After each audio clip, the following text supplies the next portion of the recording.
జ్యోతిష్య శాస్త్రం ప్రకారం ఈ డిసెంబర్ 11వ తేదీ బుధవారం రోజున మేషరాశి వారు ఎటువంటి శుభ అశుభ ఫలితాలను పొందుతారో తెలుసుకోవాలంటే ఈ వీడియోని స్కిప్ చేయకుండా పూర్తిగా చూడండి. అలాగే తప్పకుండా మా ఛానల్ని సబ్స్క్రైబ్ చేసుకోండి. ఈ బుధవారం రోజు మేషరాశి వారు చిరాకుతో నిద్రలేచి ప్రశాంతంగా పడుకుంటారు.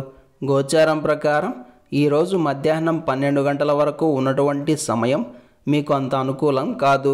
12 దాటిన తరువాత మాత్రం కాలం చాలా చక్కగా అనుకూలిస్తుంది. అందుకే ఉదయం వేళ చిరాగ్గా మొదలైన పనులన్నీ మధ్యాహ్నం నుండి చకచకా పూర్తవుతాయి. ఏది ఏమైనా ఈ బుధవారం రోజు మేషరాశి వారు ముఖ్యమైన పనులను అన్నింటినీ మధ్యాహ్నం తరువాత నుండి ప్రారంభం చేయండి. అంటే కీలకమైన చర్చలు జరపడానికి, మీటింగ్స్కి హాజరు కావడానికి, ముఖ్యమైన వస్తువులను కొనుగోలు చేయడానికి, క్రయ విక్రయాలకు, అప్పులు ఇవ్వడానికి, కీలకమైన లావాదేవీలకు, ఇలాంటి వాటికన్నింటికి మధ్యాహ్నం తరువాత నుండి మాత్రమే బాగుంది. కాబట్టి తొందరపడకుండా నిదానంగా పనులను పూర్తి చేసే ప్రయత్నం చేయండి. చిరాకును కంట్రోల్ చేసుకుంటూ కోపాన్ని అదుపులో పెట్టుకొని ఓపికతో ఉంటే చాలు. చివరకు మీకు అంతా శుభమే కలుగుతుంది. మొత్తం మీద చెప్పాలంటే ఈరోజు మేషరాశి వారికి రాత్రివేళ హాయిగా నిద్రపడుతుంది. చేయాలనుకున్న పనులను సమర్థవంతంగా పూర్తి చేయగలుగుతారు. గౌరవ మర్యాదలతో పాటుగా అంతో ఇంతో ఆర్థిక లాభం ఉండే సూచనలు కూడా కనిపిస్తున్నాయి. ఈ బుధవారం రోజు మేషరాశి వారు నీలం రంగు దుస్తులను ధరించకండి. మీ ఇష్ట దైవాన్ని ఎర్రటి పూలతోటి పూజించండి. ఈ బుధవారం రోజున ఉన్నటువంటి దివ్యమైన తిథి ఏకాదశి. నక్షత్రం రేవతి నక్షత్రం. రాహుకాలం మధ్యాహ్నం 12 గంటల నుండి 1:30 వరకు. యమగండం ఉదయం 7:30 నుండి 9 గంటల వరకు. అలాగే ఈ రోజు యొక్క శుభ సమయాలు ఉదయం 9:42 నుండి 10:20 వరకు. అదేవిధంగా సాయంత్రం 4:50 నుండి 5:35 వరకు. ఈ రోజు యొక్క పంచాంగం ప్రకారం పెళ్లిచూపులకు, వివాహాలకు, శుభకార్యాలకు, నిశ్చితార్థాలకు, క్రయ విక్రయాలకు, అగ్రిమెంట్లకు, అలాగే విద్య మరియు వ్యాపార ప్రారంభాలకు కాలం అనుకూలంగా ఉంది.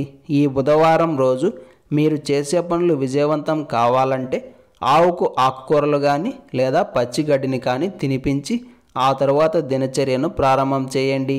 అంతా శుభమే కలుగుతుంది.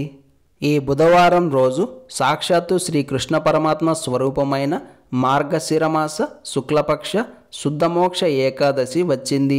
ఈరోజు ఎవరైతే ఉపవాసం ఉండి శ్రీ లక్ష్మీ నారాయణలను పూజించి ఆరాధిస్తారో వారికి తప్పకుండా మోక్షం కలుగుతుంది.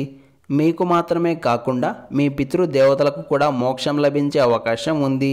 ఈ బుధవారం రోజు కూడా ప్రతి ఒక్కరూ ఓం కృష్ణాయ వాసుదేవాయ నమః అనే మంత్రాన్ని పదే పదే జపిస్తూ ఉండాలి. సంతాన యోగం కోసం అలాగే అబార్షన్లు కాకుండా ఉండడానికి ఈరోజు సాయంత్రం దంపతులు కలిసి సంతాన గోపాల స్తోత్రాన్ని పారాయణం చేయండి. అప్పుగా డబ్బు ఇచ్చి వెనక్కి తీసుకోలేకపోతున్నారా? అలాగైతే ఈ చిన్న పరిహారాన్ని పాటించి మీ డబ్బులను తిరిగి పొందండి. మీరు చేయాల్సిందల్లా ఒక మంచి సమయాన్ని చూసుకొని 11 గోమతి చక్రాలను చేతిలో పెట్టుకొని నా డబ్బు నాకు తిరిగి వచ్చేలా చూడు దేవుడా అని మీ ఇష్ట దైవాన్ని స్మరించుకొని రావి చెట్టు దగ్గరకు వెళ్ళి అక్కడ ఒక గొయ్యి తీసి ఈ 11 గోమతి చక్రాలను పూడ్చిపెట్టండి. అయితే దేవాలయంలో ఉన్న రావి చెట్టు దగ్గరే పాతిపెట్టాల్సిన అవసరం లేదు. ఒక మంచి రావి చెట్టు ఎక్కడ ఉన్నా సరే పూడ్చిపెట్టవచ్చు. కాకపోతే కొంచెం లోతుగా ఉండే విధంగా చూసుకోండి.